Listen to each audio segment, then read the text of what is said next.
ರೈತ ಬಾಂಧವರೇ, ನಾನು ಈ ಪವರ್ ಟಿಲ್ಲರ್ನ 7HP ಆಸ್ಟ್ರಿಚ್ ತೊಗೊಂಡಿದ್ದೀನಿ.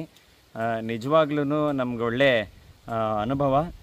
ನಿಜವಾಗ್ಲೂ ಇದರಲ್ಲಿ ರೋಟೋವೇಟ್ರ್ ಇರ್ಬೋದು ಅಥವಾ ಪಾತಿಗಳನ್ನ ಮಾಡೋದು ಇದಿರ್ಬೋದು, ತುಂಬ ಸುಲಭವಾದ ಕೆಲಸ.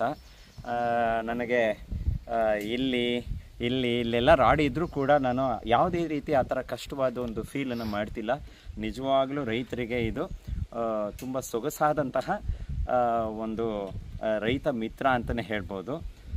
ಸೊ ಇದನ್ನು ತಗೊಂಡು ಪ್ರತಿಯೊಬ್ಬರು ಕೂಡ ಅವ್ರದ್ದೇ ಆದ ರೀತಿಯಲ್ಲಿ ಅವ್ರದ್ದೇ ಆದ ಟೈಮ್ನಲ್ಲಿ ಅವರು ಕೃಷಿಯನ್ನು ಮಾಡ್ಕೊಳ್ಳೋದಕ್ಕೆ ಅನುಕೂಲ ಆಗುತ್ತೆ. ನಾನು ಈ 3 ಎಕರೆಯಲ್ಲಿ ಏನು ಅಂತ ಹೇಳಿದ್ರೆ ಅಡಿಕೆಯನ್ನು ಬೆಳೆದಿದ್ದೀನಿ. ಇವತ್ತು ಲೇಬರ್ಸನ್ನು ನಂಬಿಕೊಂಡು ನಾವು ಕೆಲವೊಂದು ಕೆಲಸಗಳನ್ನ ಮಾಡ್ತೀವಿ ಅನ್ನೋದಕ್ಕೆ ಆಗೋದಿಲ್ಲ. ಬೇಕೇ ಬೇಕು ಲೇಬರ್ಸ್, ಇಲ್ಲ ಅಂತಲ್ಲ. ಆದರೆ ಏನು ಅಂತ ಹೇಳಿದ್ರೆ ಎಲ್ಲವನ್ನೂ ನಾವು ಅವ್ರ ಮೇಲೆ ಡಿಪೆಂಡ್ ಆಗ್ತೀವಿ ಅಂತ ಹೇಳೋದು